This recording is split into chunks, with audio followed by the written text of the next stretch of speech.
Salut! On apprenait cette semaine dans l'actualité que la ministre Martine Biron s'est fait voler son véhicule de fonction, Toyota Highlander. Le vol a eu lieu à Québec, véhicule retrouvé à Montréal quelques heures après. Ça t'a donné envie là, de fouiller un petit peu plus la question concernant Toyota. Là. Comment ça se fait qu'ils se font voler? Écoute, Martine Biron s'est fait voler son Highlander. Oui. Un voisin à Martine Biron possède aussi un Highlander qui est disparu la même nuit. Voilà. OK?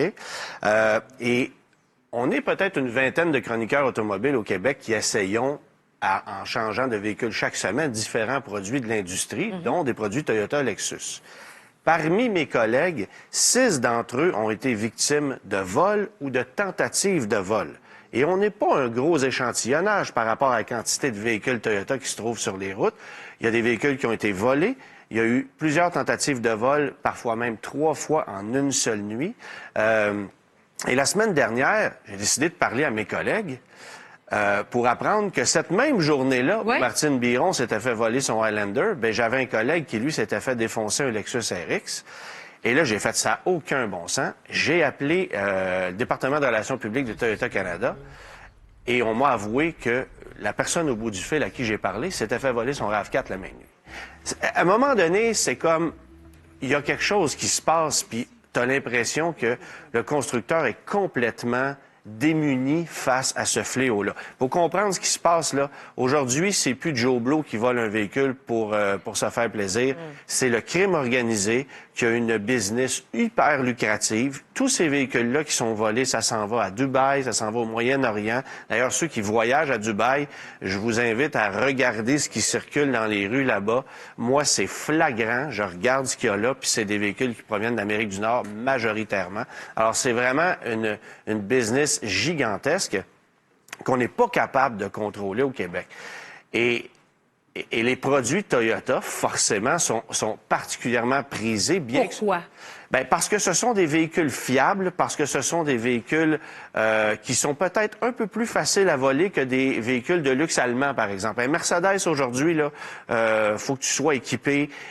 Puis c'est pas des véhicules particulièrement prisés non plus. Mais c'est que là où on les envoie, ces véhicules-là, on est capable de les réparer facilement. Alors, des Toyota, c'est une mécanique, je veux pas dire plus simpliste, mais c'est moins complexe qu'une Tesla, par exemple. Okay. Alors, d'ailleurs, si vous voulez avoir le meilleur antivol au monde, un véhicule électrique, ça ne se vole pas. Pas que ça se vole pas, mais personne n'en veut. Pour l'instant. Parce que du côté du Moyen-Orient ou de l'Afrique, des véhicules électriques, il n'y en a pas. Point final. Donc, personne ne va voler ça, là.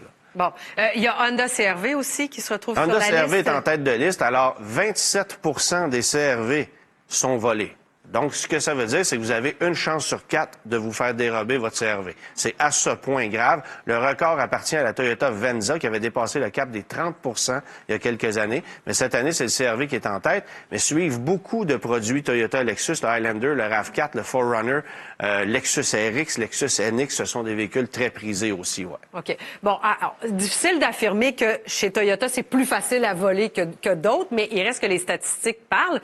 J'imagine que le constructeur te répond quelque chose? Est-ce qu'ils essaient de changer? Bien, j'ai voulu avoir une entrevue formelle avec eux à mon émission sur Cube Radio. Ils ont refusé l'invitation, mais ils m'ont quand même admis au téléphone qu'on travaillait fort pour améliorer le système, que c'était rendu un problème. Parce que, écoute, moi, j'ai apporté ça ici aujourd'hui. C'est un petit module. Ça coûte 18 $ sur AliExpress. Vous pouvez commander ça sur Amazon, sur eBay. Vous avez ça un peu partout. Ça permet de réinitialiser la clé de votre Toyota. Okay? Donc, autrement dit, vous achetez une clé vierge, vous réinitialisez avec ce petit module-là dans la prise au BD2 la clé du véhicule, vous en programmez une autre, vous partez avec le véhicule. C'est simple comme ça. Il y a aussi une prise de branchement qui se situe sous la fauscelle du véhicule qu'on peut facilement débrancher pour initialiser la clé aussi. Sur un Range Rover, ça va être au niveau du haillon arrière, mais les voleurs connaissent tous les trucs. C'est ça, mais on est très vulnérables.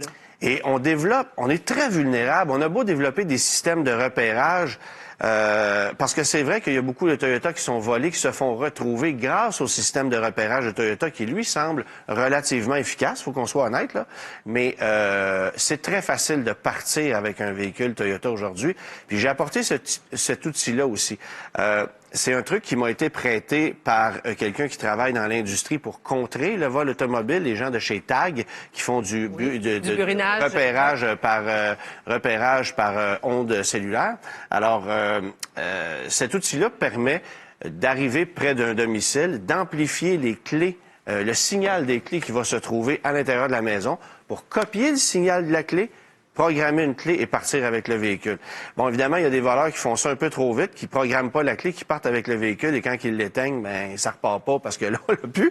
Mais il y a toutes sortes de façons. Autrement dit, ils sont équipés et comprenez un truc, là.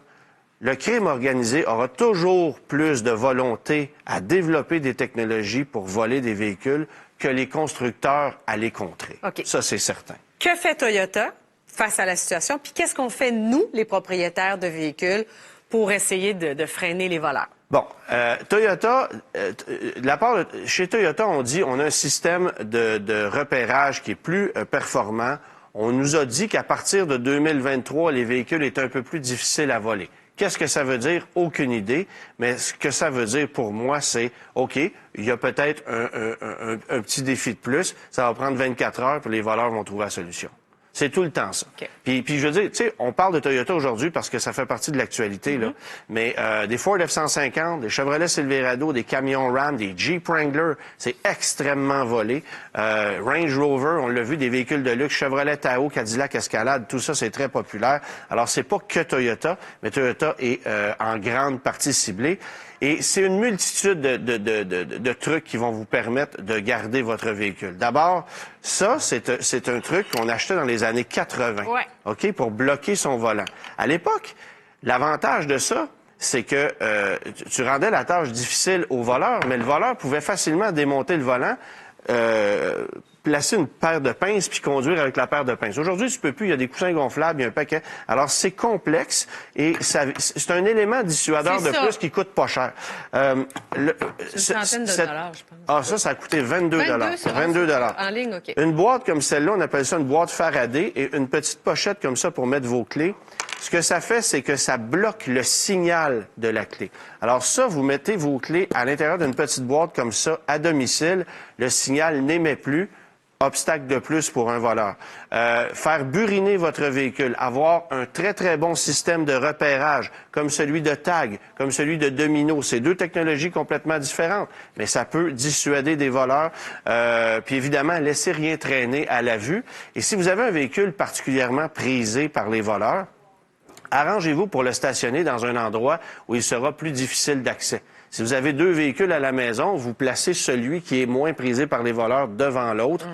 Vous le stationnez au garage. Bref, il y a toutes sortes de trucs, mais il faut s'aider un peu parce que là, actuellement, vous voyez des primes d'assurance grimper et ça commence à fatiguer sérieusement les constructeurs qui, particulièrement en Ontario, voient les ventes de leurs véhicules fléchir, baisser parce que des primes d'assurance coûtent presque le double. Un CX5, par exemple, c'est 1 800 $ en Ontario. Un CR-V, c'est 3 000, 3 200, 3 400. Fait que ça dissuade beaucoup d'acheteurs, puis ça commence à fatiguer sérieusement les constructeurs qui sont les plus ciblés. Merci. Plaisir. Anne, merci.